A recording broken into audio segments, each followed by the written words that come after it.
The cold September air bites at your face as the mail coach rattles violently over the cobblestones, carrying you away from everything you know.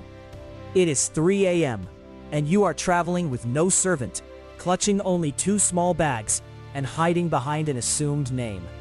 You are Johann Wolfgang von Goethe, the most famous intellectual figure in Europe, and you are fleeing like a common criminal in the night. The heavy velvet curtains of your comfortable life in Saxe-Weimar have become a shroud, and you are desperate for a spiritual and sensual rebirth across the Alps in Italy. Your entire existence has become a relentless, lifelong struggle to reconcile a boundless creative genius with the rigid, suffocating structures of society, administration, and established consensus. Every mile the coach puts between you and the German border strips away another layer of bureaucratic expectation, leaving only the raw, restless soul of an artist demanding to breathe. You are abandoning your titles, your wealth, and your duties simply to save your own mind from calcifying into dust. To understand this desperate midnight escape, you must look back to the gilded cage of your childhood in the free city of Frankfurt. Born into a wealthy patrician family in 1749, your early reality is defined by extreme privilege and rigorous control. Your home functions as a private museum, echoing with the footsteps of private tutors and lined with classical casts, gleaming geological specimens, and brass scientific instruments. Johann Caspar, your father, demands absolute rationalism and academic perfection, drilling logic into you until the walls of the sprawling estate feel like the bars of a prison. Yet, beneath this heavy veneer of Enlightenment rationality, a different current flows. From your mother, you inherit a shrewd emotional intuition, a deep, untamed mother wit that directly opposes your father's sterile expectations. Extreme privilege is rarely a runway for unchecked freedom. More often, it is an exquisitely decorated trap, where conformity is the exacted price of comfort. You learn early that society requires you to perform a specific, dignified role, while a fiercely rebellious energy simmers just beneath your skin, waiting for a fracture in the pristine facade. That fracture splits wide open when you are sent to university to study law, following the rigid path predetermined for a patrician's son. The lectures in Leipzig and Strasbourg are hopelessly dry, consisting of endless recitations of static legal theory. Bored and fundamentally unfulfilled, you begin skipping your classes to immerse yourself in the vibrant, rhythmic world of poetry. The chafing against the law drives you into a profound intellectual awakening. You meet the philosopher Johann Gottfried von Herder, who shatters your remaining ties to Enlightenment restraint.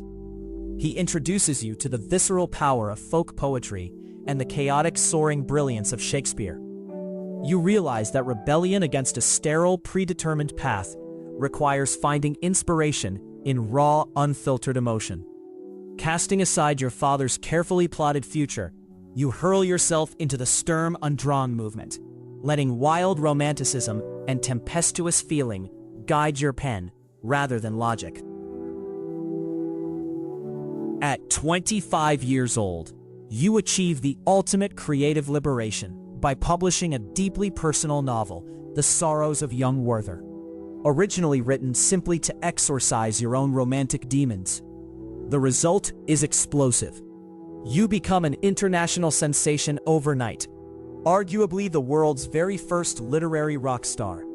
Young men across the continent begin dressing in the blue frock coats and buff yellow trousers of your tragic protagonist, sweeping you up in a frenzied pop culture craze.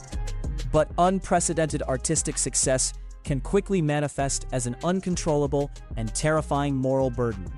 The extreme emotion you championed turns devastatingly literal, as a wave of distressed readers across Europe commit fatal acts of despair in direct emulation of your fictional hero. The sheer weight of this consequence haunts you. The public clamors for your time, turning your existence into a loud, chaotic spectacle. Seeking a desperate psychological refuge from the noise of your own fame, You develop profound phobias, harboring a fierce aversion to barking dogs and the foul stench of tobacco smoke, viewing any sensory intrusion as a violent assault on your need for aesthetic harmony. Seeking to escape the overwhelming pressure of your celebrity, you accept an invitation to the Saxe-Weimar court, willingly walking into an entirely different kind of snare. You trade the frantic energy of the literary world for the heavy, quiet velvet of state administration.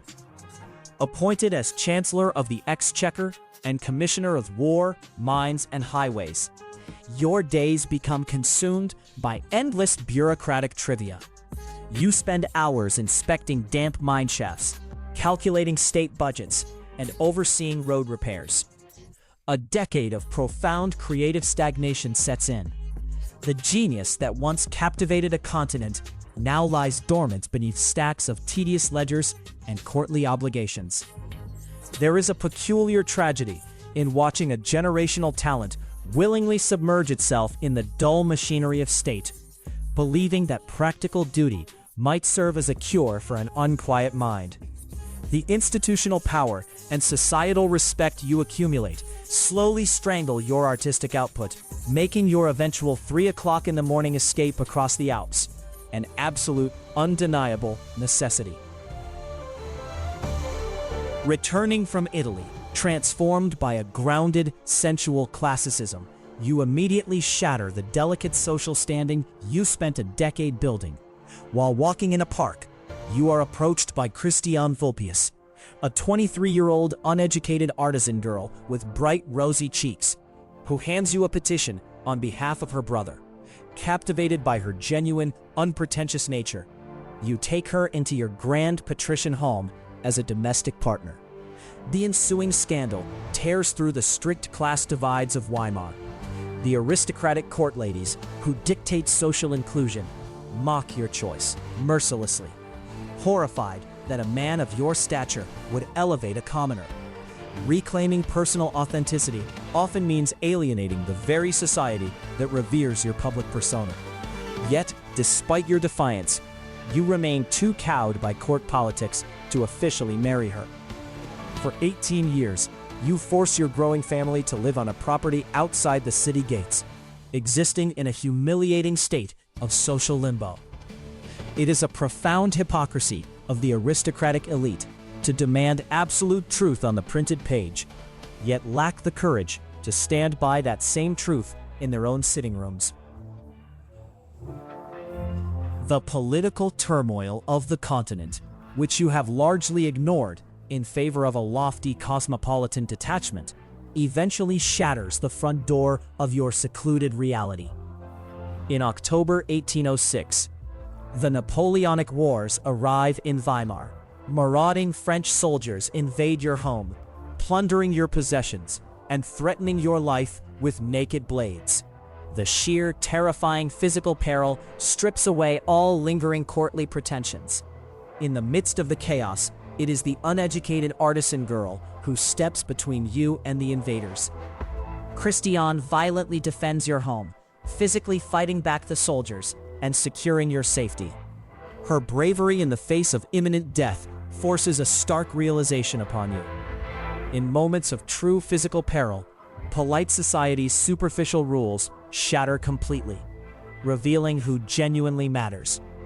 Filled with profound gratitude and finally cured of your social cowardice, you officially marry Christiane just 5 days after the attack, cementing the bond that polite society tried so desperately to break. Even as your domestic life finds resolution, your restless intellect demands new frontiers to conquer, driving you toward a deeply isolating obsession.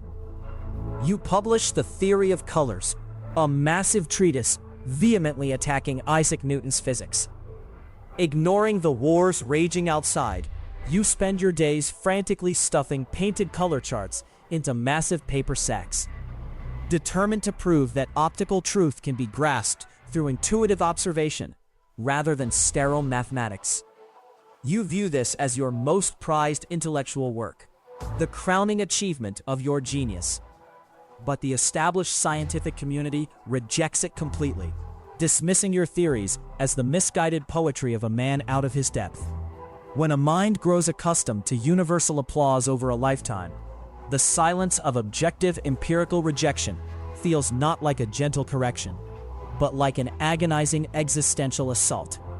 The failure isolates you, complicating your identity as a master of all disciplines, and proving that the hubris of unchecked genius cannot bend objective reality to its will. Time inexorably hollows out your world, transitioning you from a fiery rebel into the venerable sage of Weimar. You outlive your dearest friend Friedrich Schiller, and eventually you bury Christiane. Surrounded by the quiet ghosts of your past, you spend your final years dictating dense philosophical thoughts to your devoted secretary, Johann Peter Eckermann. In these twilight days, you finally seal the manuscript for Faust Part 2, completing a monumental literary endeavor that has spanned 60 years of your life. At the age of 82, you lie in your bed, facing the quiet end of an extraordinary epoch. A lifetime spent navigating the extreme dichotomies between untamed creative impulse and rigid structural order distills down into a profoundly ambiguous legacy. As your breathing slows, you utter your disputed final words. Mehr Licht, whether it is a mundane request for a servant to open a window, or the ultimate eternal plea of a restless soul demanding just a little more light, the world will never truly know.